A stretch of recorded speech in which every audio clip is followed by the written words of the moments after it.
헌법재판소가 국회와 대통령 측에 그동안 주장한 내용을 23일까지는 정리해서 서면으로 내라고 했죠. 이러면서 3월 초 탄핵 심판 선고가 유력해졌습니다.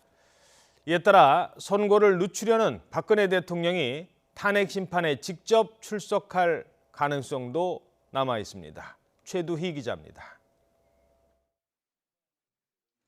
탄핵 심판 선고의 최종 변수는 대통령의 직접 출석 여부입니다.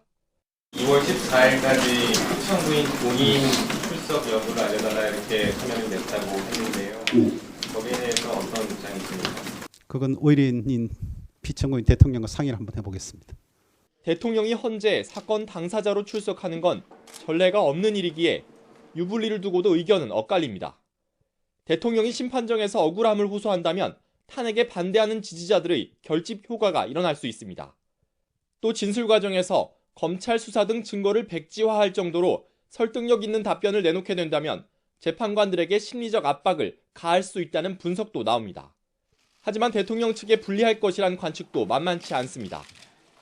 대통령이 심판정에서 국회 측이나 재판부의 질문에 답변을 거부한다면 역효과를 낼 수도 있고 뒤늦은 출석에 오히려 비난 여론만 키울 수도 있습니다.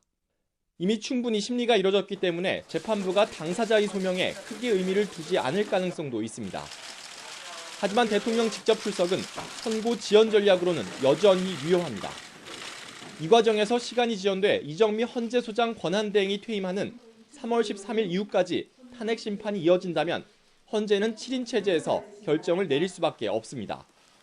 이럴 경우 재판관 2명만 인용에 반대해도 탄핵 심판 청구가 기각되고 단 한 명이라도 결혼이 생기면 아예 탄핵 심판 결정 자체가 불가능해집니다.